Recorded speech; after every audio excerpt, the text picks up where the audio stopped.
First of all, I want to start off by inviting Spencer McIntyre up here. Can you come up real quick? Stand in front of the stage, sir. Here he is, right here. Spencer works for SecureSafe, right? Okay, and he's been doing meter research for them. He's also doing meter AMI assessments as well. And what they've done is they've released an optical tool.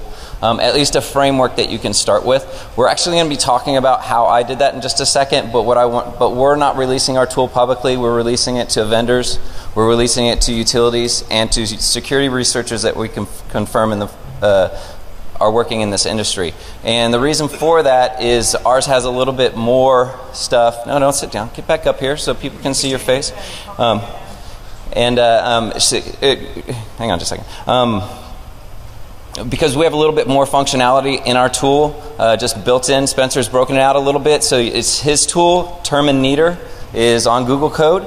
If you go and look it up, you can download it. You can have his code. It'll be the initial framework that you need to communicate with the meters. I'm sure he has modules that he has that are proprietary, but you can write your own. So also, with that being said, if you're a security researcher in the utility field, please contact me. Come to the Q&A afterwards. I'll get your card. We'll research it, and we'll get you our code as well. So Spencer McIntyre, everybody, he's done a great job. If you haven't seen EatPeak, you should check that out as well. I use it in all of my wireless assessments. Thank you.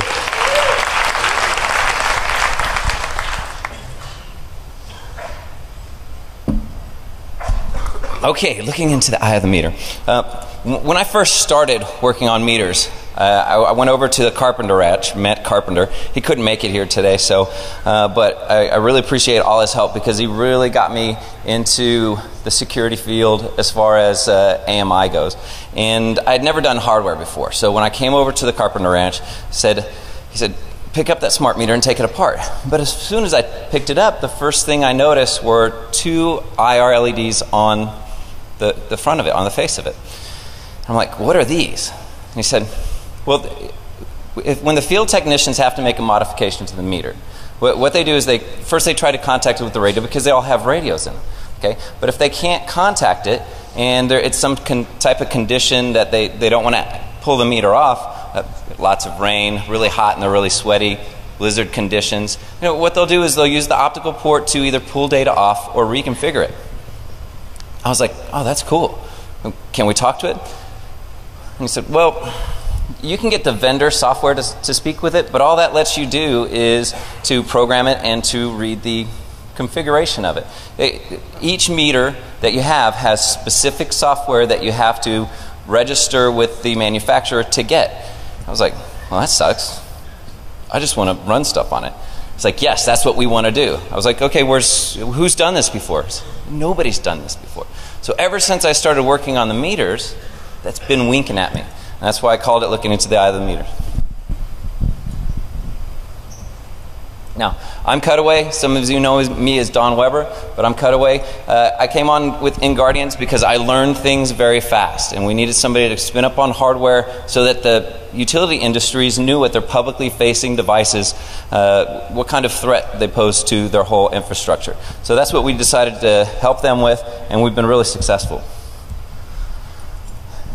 This is the talk that I was going to give at ShmooCon. Okay, I was going to give it probably to about 100 people at ShmooCon. Looking around here and counting the people who are at Black Hat, I've now reached out to probably over 1,000 people. So thank you very much for coming. It's awesome. It's way better than that. I would have loved to give it, but somebody contacted us. I gave this out. I gave the presentation out 2 weeks before I did the presentation. I gave the code out about a month before. I actually got vendors responding with code updates and with requests for modifications to the slide deck so that I was more accurate. But one company didn't feel comfortable with moving forward, wanted to speak with us more, so that's what we did. We pulled the talk so we can talk with them, and then obviously we've made them feel better because here we are today. Now, this slide was in the first one. I've updated one bullet in this because of something that somebody asked me, and it was actually something that needed to be in there.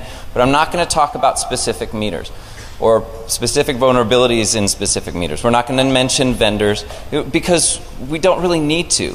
Smart meters are smart meters. There's about 6 or 7 different types out there if you just count the main ones. And you're going to find stuff. We're going to talk about stuff that is a concern with all of them, but they don't apply to each one. And therefore, you have to look at each one slightly differently. It's just like any other embedded device. So we're not going to talk about those vendors. We're not going to point out anything specific, but we're still going to get some good education. What's AMI? AMI, excuse me, Advanced Metering Infrastructure. It's the whole solution. We'll talk about it in just a second, from smart meters to the back-end servers. Now, meters are designed to be on the side of your house. They're high voltage electricity devices. If you take one off and you get an adapter, you'll see in a second, and plug it into your wall and touch something wrong, you will fucking die. All right, hey, who knows Travis Goodspeed here? Who's ever heard Travis Goodspeed yell? Travis has yelled at me. I started reaching for a meter, actually that was taken out, as I was reaching for the meter, he said, "What the fuck are you doing?" I'm a Marine, okay? I jumped. Dude, Travis just yelled at me, okay? But it made a point. If you don't treat it with respect, you're going to kill yourself. I've seen Atlas get shocked. I've seen Q get shocked. I've seen Matt Carpenter get shocked. Q's arm was numb for about 3 hours, okay? And it wasn't even plugged in. That was just the energy coming off the cap that you'll see in just a second. Okay, don't do research on your own. Get permission, yeah. All right, what we're going to talk about, we're going to talk about what the smart meters are, so that people who don't understand it will understand it. Okay, then we're going to talk about what security researchers are looking for, but I say criminals because that's exactly what we're looking for. We want to figure out what the criminals are doing, okay? And they're going to look at it just the same way we're doing. So we're going to outline those steps, and you'll be able to understand the risks associated with that. Then we're going to look at how that information can lead us, gather us information so that we can start building tools. We're going to build assessment tools. Some people are going to build attack tools. And then we're going to talk about the optical tool, and if we get to it, some of the mitigations. And if I don't get to it, let me say it now. The mitigations that I have in these slides are already implemented out there. That's why I feel comfortable talking about this. They're not all implemented by every solution, but just like everything else, you know, people are trying to build a good solution. They're doing their best, and it's stuff like this that's helping them understand it and get other mitigations built in. Now, the purpose for this presentation is to get the word out. I want to educate people. I wanted to educate 100 people at ShmooCon, but now I've got to educate 1,000. So I'm happy. But I've also educated the vendors. You know, they've started talking completely differently about their solutions now, just from that one talk getting canceled. I wasn't scared about talking about this because we had released that AMI attack methodology back in 2009. Okay, everything we're going to talk about here is what basically I use this as a guide to help teach me hardware, teach me meter assessments, teach me embedded device assessments. Okay, and we're going to walk through that, and we're doing it to do things like generate anomalous data so that they understand what it looks like on the back end on those servers. So this is the basic breakdown of an ANI methodology. The stuff that's outlined in red, those are the publicly facing devices. The one on the far right is a smart meter.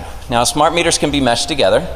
They either communicate over 900 megahertz, communicating with other meters and with the aggregators that are on the pole top, or they've got network interface cards that have cellular modems in there, so 2.4 gigahertz. And those won't need an aggregator except for in remote locations, and those will just talk back directly to the cell tower. But we're concerned with all of those things in the red. The rest of this stuff, the cellular network, the edge resources like the routers and the firewalls back into the internal, that's just like a network. Okay, that's just a business network. We do the same types of assessment, helping them do web assessments, database assessment, looking at configurations of the different stuff on the internal side. But we're talking about the external, publicly facing devices. So what are the criminals going to want to do? Well, let me tell you this. We've got 5 bullet points up here. Utility industry has been doing this for 100 years. They've got a list that's about 4 times this long of the things that they're concerned with. Okay? All right, so free energy. Every time I talk to somebody, I'm like, yeah, man, I do research on smart meters. And they're like, oh, man, can you get me free energy, dude? What's up? I tell them, no, I don't do that type of research. I mean, I know a lot about a smart meter, but because each meter's different, doing this is different for every meter. But it has been done. Criminals are doing this. Back in, I believe it was February, it might have been a little later, you can check Brian Krebs' blog, and you'll see that he talked about this happening in Puerto Rico. What happened is that there was an FBI report, investigation into utility stealing energy down in Puerto Rico. And they estimated that if it had continued, it had been about $400 million worth of theft of energy. They actually got 10% penetration. What I mean is they had an insider steal the software that was supposed to be programming the meters. They knew the password because it never got changed. And they were able to modify 10% of the meters in Puerto Rico so that businesses and residents got cheaper electricity. So it has occurred. This is a problem, but it was completely ignored because it was suppressed by the FBI. Okay? So that's why that's one of the things we're trying to help people understand. Corporate espionage, it is a concern. If you can understand the consumption of a business at a certain point, a critical point, are they going to make their deadlines?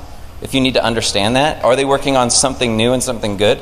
Okay, they probably don't want you to be able to read that data off of there. But if you can't tell from the tools that are provided to you by the manufacturer whether or not that information is accessible without a password, you need something to help you understand that. Therefore, another reason for our tools. Access to the back-end resources. That's a given, okay? Can somebody take a meter, take an aggregation point, and can they get to the servers on the back end and insert shellcode, okay? But also, they're just like any other business. They try to consolidate resources. So their SCADA devices, the stuff in their substations, those potentially could be communicating through the aggregators, all right? So can I hop from a meter, can I do something in a meter and hop over to their SCADA network? So they're concerned about that. Kinetic attack, I have to explain this one a lot. And a lot of people don't have their heads wrapped around this very well. I say, yes, I can disconnect your meter. And the first thing they say is like, well, I can hit it with a baseball bat. They actually call it the baseball bat attack. Or they say, well, I can drive a truck into it, a truck into the substation. Okay, yeah, you can do that. But when you walk up to the meter, if I change it via the optical port, the configuration, if I turn it off via the optical port, which one can you tell happened? The one that has been beaten up with a baseball bat, or the one that has been changed via the optical port? You're going to know instantly. And here's why it's a big deal. They hate these pictures. These 2 pictures right up here, they hate them because I'm pointing out that there's a residential meter. Commercial meters don't have a disconnect, okay? But residential meters do. So I can disconnect, and that means you turn off the power. Now I can, if I am able to do this, if I have the security code, and you do need that, and I know which function to run, I can turn Sprint off on this cell phone tower. I can't turn the other 2 off because they're on commercial meters. So they need to understand where they're deploying these types of devices. And then they turn to me and they say, oh, well, we just turn off that functionality. Well, you just use a function to turn that functionality off. So I turn the functionality on, and then I turn the meter off. Thank you. Okay, so and then obviously we all know about hacktivism. We talk to people a little bit. People are getting more educated about that, but at the same time, they're going to use any resource they have to meet their agenda. Okay, we are talking about smart meters, but this is what kind of a good example of an aggregator on a pole top. The concern about these things is that they're high up on the pole. They're connected to the power lines usually. Okay, and is anybody here want to steal a transformer? Because you'll probably fucking die. I saw the hand go up. I saw you. So what do you need? You know, you might be able to pull copper out of there or something like that. So somebody may do it if it's not energized, okay? But when they figure out that there's network capabilities on the pole top, you don't think that they're not going to go for it? I can sweep those lines really easy. I actually, the neighborhood that this is in, it's on a side street. No houses face it. And there's a ditch on the other side of it. It's not too hard to steal these things. And if I can figure out a way to modify these things and put some type of device in there, the next one I'm not going to steal. I'm just going to hop up on it, pull it apart. If they have no tamper detection and alerting, then I'm going to put my device in there, and I'm connected until they finally figure out that I'm in there. And I'm using this as my entry point. I put the OMG on there because at first I was like, oh my fucking God. You know, because it's a network port. You know, you can just tap, you know, throw my laptop right on there. I did talk to somebody who did an assessment on this one. He said they actually have that locked down really well, but there was other concerns, that bigger concerns, bigger priorities that they needed to address on that, and they did work on it.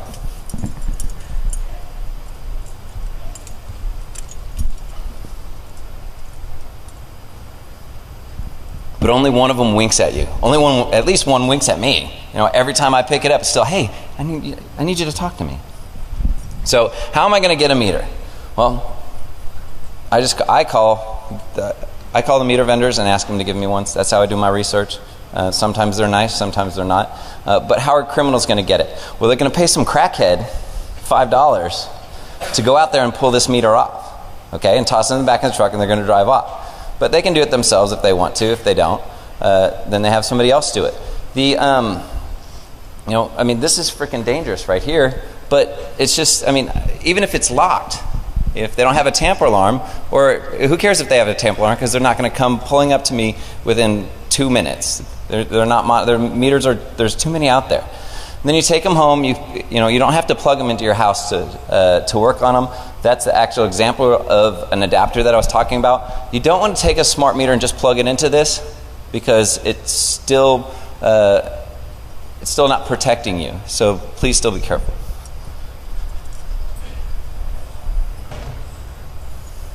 And these pads right here with the danger on them, those are the ones I was reaching for that Travis yelled at me about.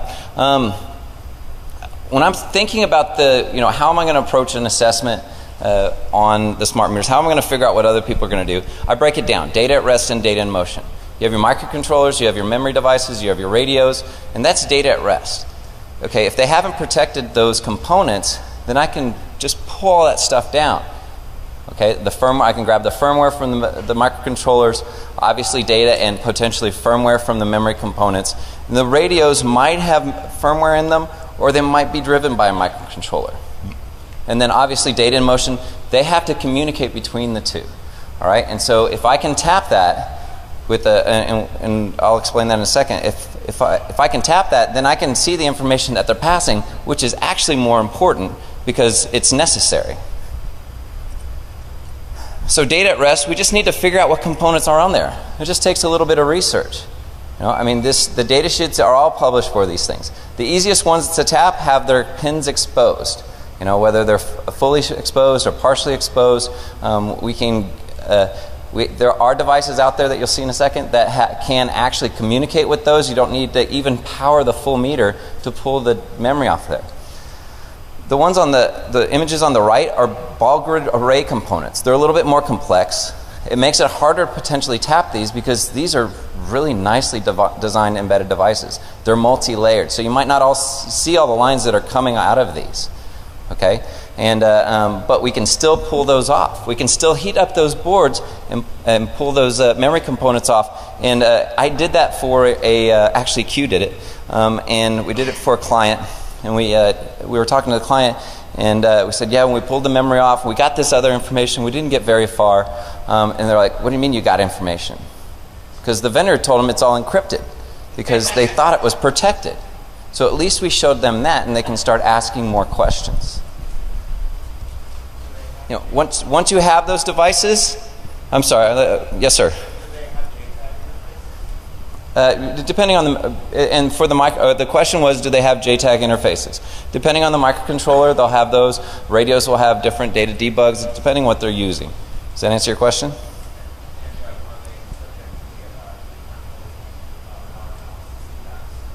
The question was, are they subject to differential power analysis attacks? Some are. I mean, you know, if you can name a vulnerability, you know, generally you're going to test for it. Usually what I do is I prioritize. I might have a particular thing that I'm going after. For this, I'm specifically concerned with the optical port, so I was going off that. I wasn't doing firmware analysis at this portion, or it depends on what type of assessment we're doing, so we prioritize. Does that answer your question? Okay. All right, back to memory components. So we understand the memory components. We understand how they communicate. So we just get devices that communicate with them. The aardvark device communicates with some very easily. You know, it's very simple. It'll power the memory component and pull the data off, and then you have a data file. For the ball grid array components, it's a little more complicated. It's actually, you know, more expensive, and that's the Zeltec on the right-hand image. But and one of the things I want to point out is the Zeltec alone is expensive, but if they haven't made an adapter for it, they're about $500 a piece. Okay, but the fact that I can actually call them and say, you don't have this, can you make it? And they send it to me within 2 weeks, that means it's not that hard. And I can pull, you know, it just makes it really easy to pull stuff off of those components that are ball grid array.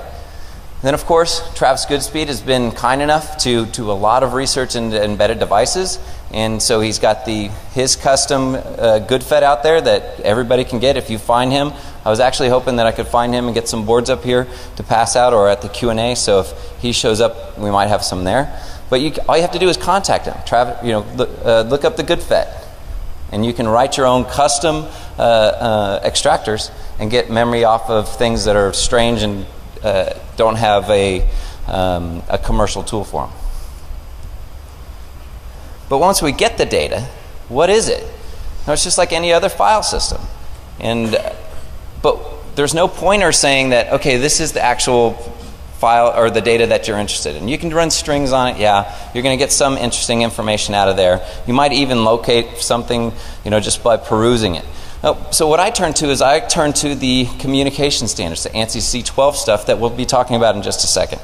But the reason why I do that is because these embedded devices want to be efficient.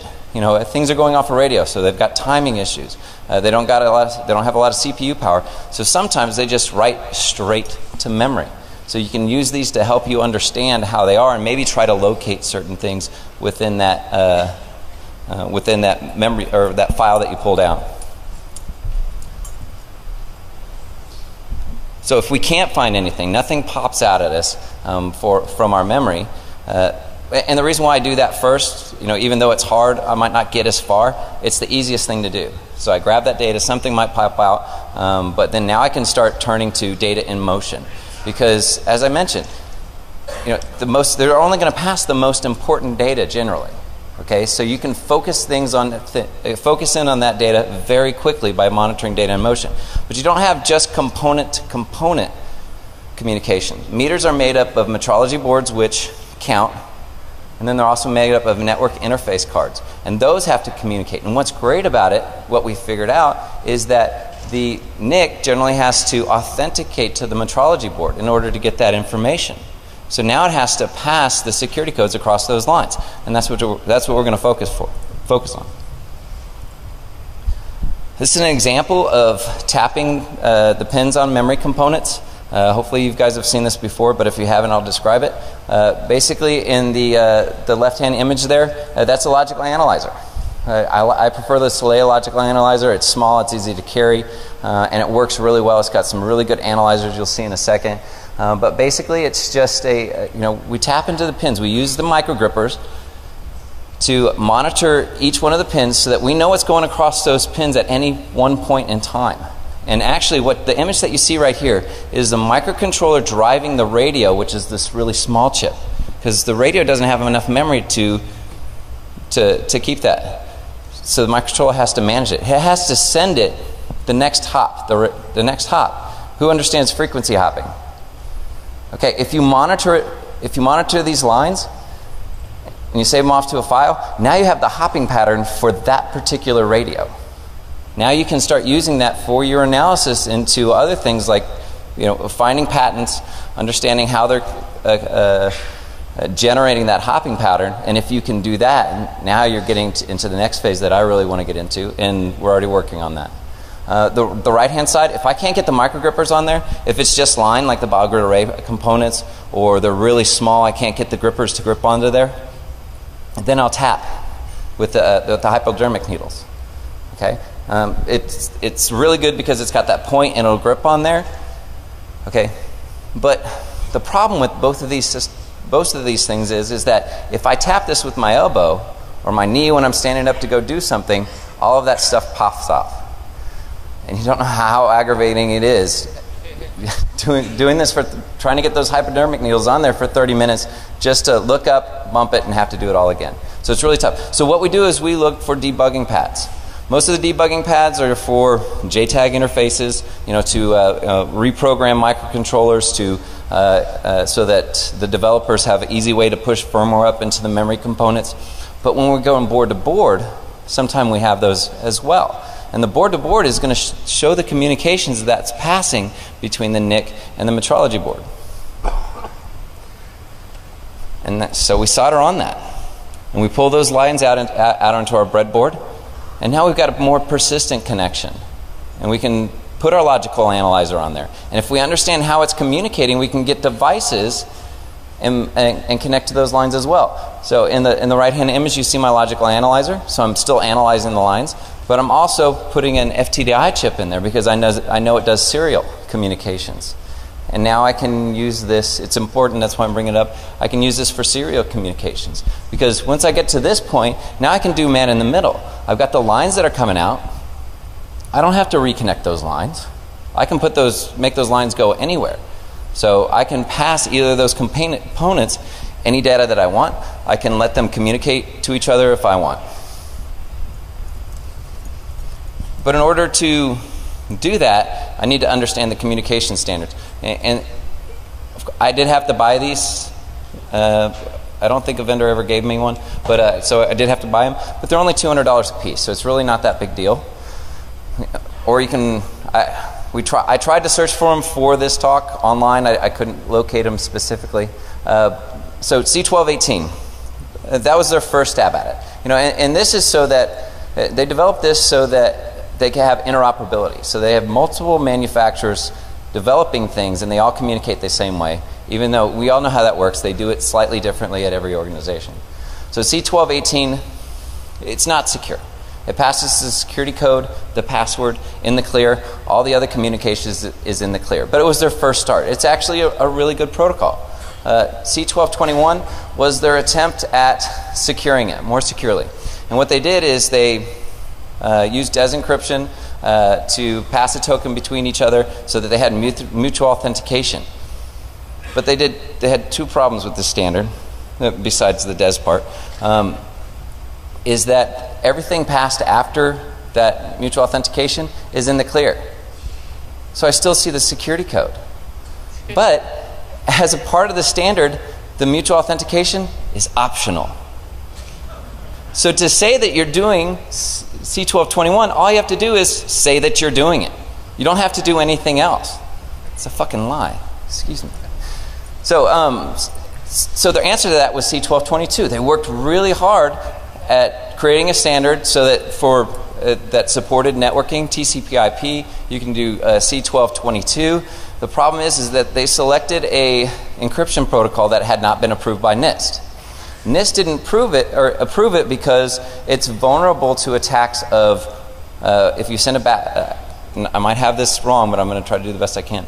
If you send small packets, 1-2 bytes, it's vulnerable to brute forcing the key. But in this protocol, you're never going to send anything, I think, less than 8 bytes. So it's not vulnerable to this attack.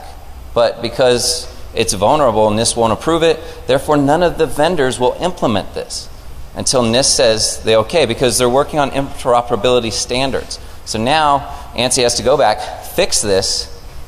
It'll probably be about 2015. Then the vendors can start doing the development, so those meters will get C1222 in about 20 years. I'm just kidding. I'm sure somebody's working on it, but Dingo ate my baby!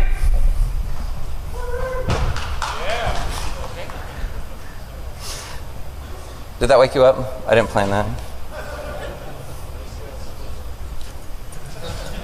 Are you volunteering? I'll give you $10. Okay, so looking back to our logical analyzer, talking about the communications, this is actually the output from Celea logical analyzer, and you're seeing actually the identification service response packet here.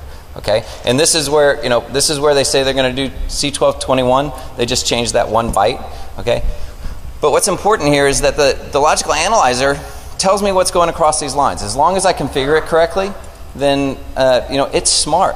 And it's just, for this right here, it's just async serial. The NIC and the metrology board are just communicating via async serial. And what I can do is I can not only use the analyzers to show me what the data it's parsing, but I can export it to a CSV file. And then you know where I'm going there. How does it look? Because I've got low res. Okay, good. It came up good. So now I can start labeling the packets. Okay, when I first got those standards that I was talking about, I read those for about 2 weeks because I'm really good at analyzing documentation and writing protocols and communications and stuff like that, and it completely baffled me. Well, I was new to it, but as soon as I got this output, and as soon as I can start labeling these bytes, I'm like, oh man, now it makes sense. This is freaking awesome. I know exactly what they're doing. I knew every part of that packet. What's great is, then I merge the files, because you export the receive pin, then you export the transmit pin, and you can merge these files. Now you can see the full conversation, the request and response, the NIC card logging in, the metrology board saying okay, so identification, negotiation, log on, security. Woohoo! That's a security code. Now I know how to log in. And if they're using that code for the optical port, that's what I'm hoping. Okay. Probably the next most important thing is the actions. So the read, write, run procedures, because those are still kind of hard to understand, but also every manufacturer does it differently. So if I can see them, how they're doing their actions, now I can start programming that myself. And as I'm sitting there looking at these things, I'm sorry, let me talk about this real quick. The first tool in my toolkit is a basic parser. That will take both of those files, merge them together, mark all that stuff, because it takes a long time to do all of that by hand. So that was the first part of my toolkit, to speed things up. And as I'm writing that, and I'm looking at it, I'm like, wait a minute. When I was working with Atlas, working on the MSP 430 disassembler and emulator, he told me, when you're working with Python, tables are the best way. Tables are the fastest thing to reference. I'm like, holy shit, I've got tables. Because every response and request is exactly the same. I mean, there's a slight difference. There's a control byte, but I can account for that. It's exactly the same. So I can just write tables of tables. And if I can write the tables of the communications, I know what's coming back. Now I can start generating my tools. Now that I have a persistent connection, now that I can start writing tools for that, I have an advanced persistent tether. Okay? I can communicate with the device. I can send things to it and see what kind of response it gives. And if I do this correctly, if I just think about what normal replay attacks do, you just send a packet. And in this case, I didn't care what it returned. Well, I cared about what it returned, but I monitored to see what that response was. I didn't modify my behavior according to that response. And so I would send a packet. I would send that log on packet, the negotiate packet, and all the way up to the security packet. If it came back and when I analyzed what it was sending in return, I logged in correctly. So now I've got a man-in-the-middle attack, or a replay attack, excuse me. So now I can receive responses via the logical analyzer, understand what's going on, know that I'm doing it right, and now I've got a hardware. This was the second one in my toolkit. A hardware client to communicate with the meter, log in, see what those configurations are, and do it over and over again in a repeatable process. But I still have wires coming out of it. This is just in my lab, on my desktop. I'm still not getting that full communication. What's great is that those meters, once they're powered, they will connect back to the radio tower. So potentially, they're still communicating with that meter if they haven't turned it off. Okay? So things could be still passed on there. But, you know, it's not the side of my house. You know, I walk outside, I walk by my smart meter, and it's weakening at me madly because I want to talk with that optical port. Can I borrow your microphone for just 30 seconds? How many of you are in here? How many of you in here are going to stay for the next talk in this track, Tenacious Diggity? Raise your hand if you're staying for that talk. How many of you are planning to go to FX's talk? Shit, would you help me count? All right. All right, you're done. Thank you. Everybody give him a big hand. Thank you, sir.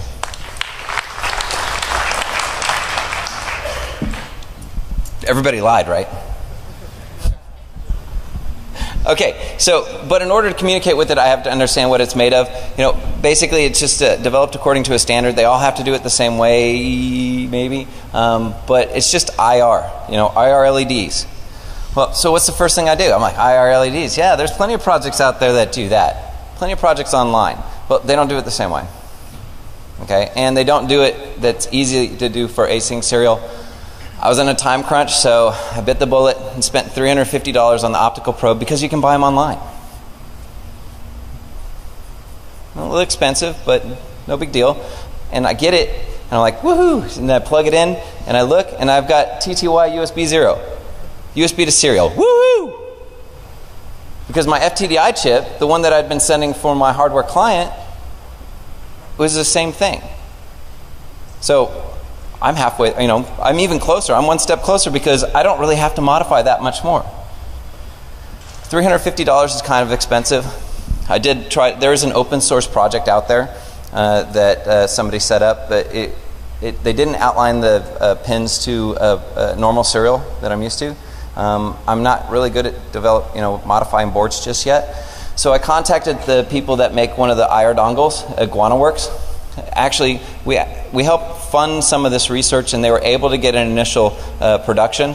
It doesn't quite work just yet, but what's great is not only do they have USB, but we also made a module that has the serial out. So now I can plug in things like an XB module that you see right here, a cellular modem. You know, now I can start making wireless optical probes. People are already doing this.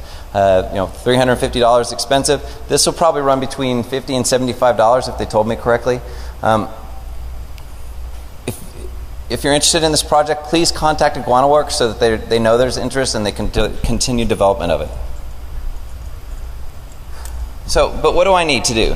I mean, I've got a client that will send data, but I need to respond. In order to speak with Optical Port, I need to respond intelligently. Okay, so really I've done pretty much all of those things except for the response part. And so that's what I did. I wrote a client, which was the primary tool within our toolkit that we're calling OptiGuard. Nobody likes SMAC. SMAC stood for Smart Meter Optical Communications Kit. I thought it was okay, but we decided to change the name to OptiGuard so that the utilities would not think it's mean. We were actually going to name it the Smart Meter Optical Assessment Toolkit, SMOTE. They didn't like that either, so we went with OptiGuard. Thank you, John Sawyer. Okay, if you weren't in here before, get permission. Okay, so the optical client. Basically, it's just a whole bunch of functions that will do what the meter manufacturer's tools do. But actually, this first bullet point, I need to point this out because I was asked to do it. This is the bullet point I was asked to add. Okay, in order to walk up to a meter at the side of your house and use our tool, you have to have the security code. It doesn't mean that you can't do things without it, and that's exactly what our tool is designed to do. Okay, we don't need a security code to run it, but if you want to make modifications to it, you have to do stuff like the research that I just talked about in order to get it, or you need to pay somebody to give it to you. But if you don't have it, but you have the tool, you just can't run around rampantly changing and making modifying things. But what this allows you to do is it allows you to test functionality that the meter manufacturer software don't give you. Okay, so you can run stuff without a password to see if are there any tables, which is where the The stuff that contains the data, the configuration data, the settings and so forth, they call them tables. So you can pull that table information out. Now, you can attempt to pull it out without a password. Some manufacturers protect everything. Some manufacturers only can protect the ones that they think are important for security. But they've made that decision instead of the utilities. Now we have something that the utilities can use to test, pull that information out and say, you know what, we don't mind about tables 1, 2, and 3, but you really need to, table number 15, I can read that without a password and you need to protect that, okay? Same with procedures. Did somebody mess up in development and leave a procedure in there that allows you to do something such as disconnect the meter without a password? With the regular manufacturer tools, you can't test for that, but now we can test for it as well. Actually, what we were able to do, once we had the security code, now I was able to run every procedure at the same time. So I ran every procedure, and then first I just sent no data and didn't get any no joy. But then I sent a 0. And I'm sitting there and I'm waiting, and then all of a sudden the meter goes clunk. And that's the sound of the meter turning off. I'm like, oh? What? So I quickly look because I have some good logging in there. I'm like, okay, this number right there. And so then I just ran that one procedure with a 0 and nothing happens. Like, crap. Oh wait, now I send a 1. Ka-clunk. Meter turns back on. I'm like, woo! Now I can turn this meter on and off. It's awesome. And then, of course, I just didn't go on from there. I called everybody in Guardians and made them listen to Clunk. I called my friends. I'm like, what is that? I'm like, Clunk. Some knew, some didn't. Okay, but now we're showing that we can do this. I don't need mean of manufacturer to software to run this. So I can develop it. Criminals can develop it as well. But what's great is now we have an assessment tool to generate that data, to do those types of things so that they can start looking for it. Okay, we're running kind of short. Unfortunately, one meter manufacturer found out that if I ran all the procedures at the same time, so I did it, and then it started acting a little funny, but not too funny. So I'm trying to figure out how to reconfigure it, and then I look over at the screen and it says uncalibrated on it. Uncalibrated? I don't know what that is. I don't see it. So I call my contact up and he's like, oh yeah. Yeah, utilities can't fix that. You have to send it back to the vendor. I was like, oh, so if I have the security code and I can run every procedure, I just bricked your meter? It's like, yeah. It's like woohoo! But I didn't say that on the phone. But now we can tell the utilities that, and we can pass this information back to the vendors, and they can start looking into it because we're generating anomalous activity that they weren't expecting. Now, I'm kind of moving on because we're getting short, so I want to make sure I get to some of the mitigations. iChart is basically just brute force method. Okay, I don't need the password to attempt to log in. Okay, I can brute force it just like any other service. Okay, but what's great is I have a tool now. I just go through all that memory that I dumped before, and I generate every single password that's in there and unique it. The problem is that I have to do that association each time I do the login. So even though I uniqued it and got 12,277 passwords, it's still going to take me 7 hours to run it. And I've never actually gotten my tool to run for more than about 20 minutes consistently. I mean, I can build some smartness into it and just restart it. But that's kind of important for utilities to know. Okay. Now, can they detect those brute force logins?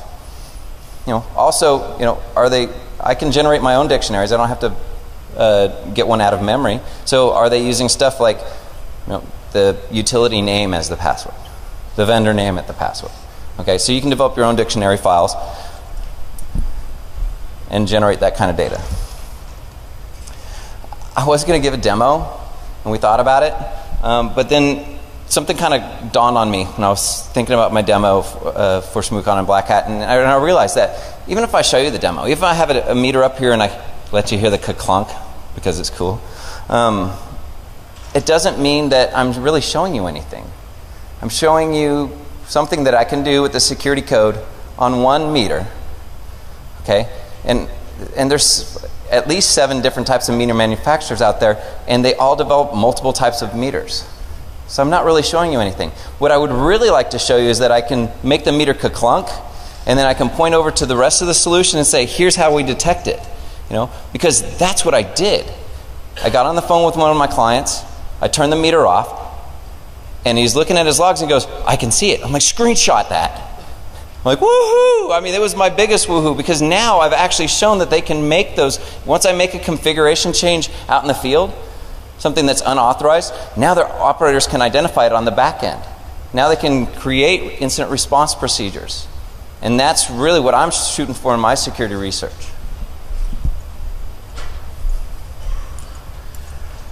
Mitigations, as I mentioned, most people do a lot of the mitigations that are going to be outlined right here. Residential. We talked about the residential meters. Making sure you put those in the proper area. Actually, deploying 1 million meters and having 1 million different passwords is probably another security vulnerability. So but you can still do it intelligently. So we talked to them about that. Obviously, we just talked about incident response plans. Tamper alerts, on the smart meters, maybe not so much because there's so many out there, but definitely on the aggregation points, for the pole tops, you want to do that. Encryption has to be done properly. We all understand that. Configuration integrity checks, we just talked about that. Some people break the standard a little bit just on their meters. They send an authentication code, but what's great about that is I can still assess it. I can still build into my tool kit the method to pass the token. But what they do is if you pass the wrong token, they immediately shut off the optical port for a period of 20 minutes. So it makes it really difficult to work on those. So, start thinking about different things if you're going to be researching this. I already thought about, the wireless optical port readers. We talked about that with the Zigbee. Optical spraying. Okay, if I'm standing 10 feet away from a meter and shooting IR at it, because I know the timing now. Okay, if I do that and I never touch the meter, did I do anything to the meter? So, thinking about that, making people understand that. The wireless sniffers that we talked about, putting in the aggregation points and putting, they could probably detect the ones that are in the meters, but the aggregation points are really my concern for the sniffers that you just put in and leave them in place to send data back to you. And then obviously the frequency hopping, that's probably the next big concern. Being able to do this type of stuff and get that radio information to understand so that you can do all of this stuff wirelessly via the radio, that's something that I'm really interested in and we're working towards. I mentioned that the vendors helped us. Ed Barrowset from Elster, he actually contributed code to make sure that I'm working with more meters than I had actually worked with. Robert Former from Itron is constantly encouraging me, and he actually worked very hard to make sure that our toolkit is being used by their research team, that their developers understand it, and they know to talk about this stuff as well. And then we're getting great positive feedback from a lot of the vendors, except for 1 or 2. I couldn't have done this without support from a lot of people. I listed some people on here. I obviously miss people. Once again, my name's Cutaway. Thank you everybody for coming. There is going to be a Q&A afterwards. I really appreciate it. Thank you very much.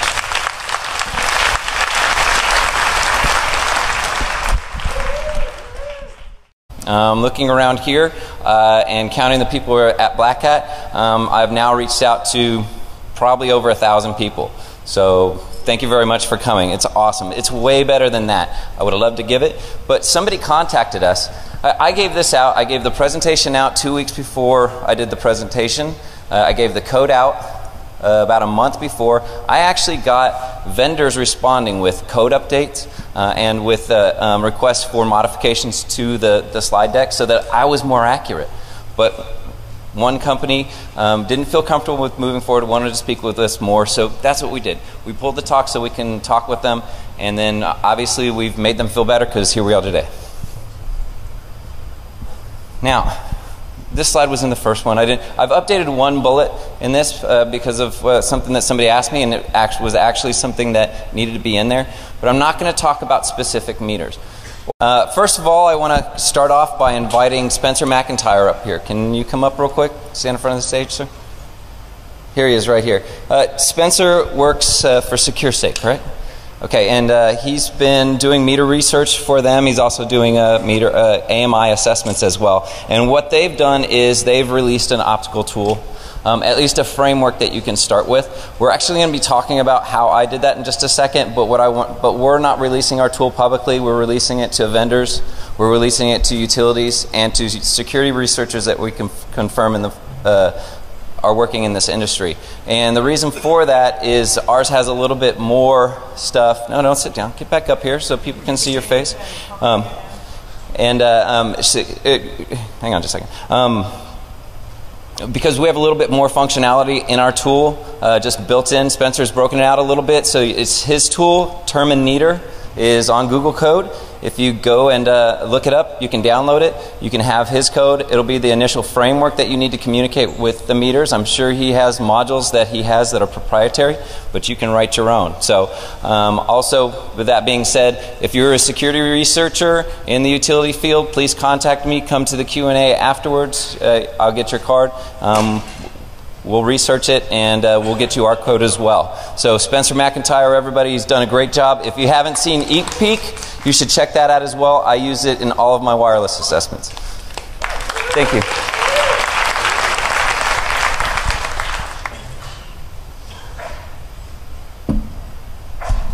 Okay, looking into the eye of the meter.